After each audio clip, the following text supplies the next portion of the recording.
ওটা কেটে গেল। এই খয়রা মাছ ভাজাটা ভাজছিলাম, সেটা কেটে গেল। এই খয়রা মাছ ভেজেছে আর বড়ি দিয়ে পাতলা করে মাছের ঝোল করবো।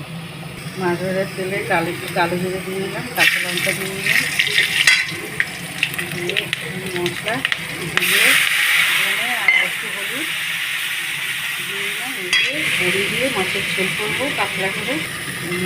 মশলা কষানো হয়ে গেছে, তেল বেরিয়ে যাচ্ছে। জিরে আর ধনে আর কাঁচা লঙ্কা দিয়ে মাছের ঝোল করবো। জল দিয়ে নিলাম। ইলিশ মাছের ঝোল যেরকম পাতলা করে ওরকম করে এই খয়রা মাছের ঝোল করবো বড়ি দিয়ে।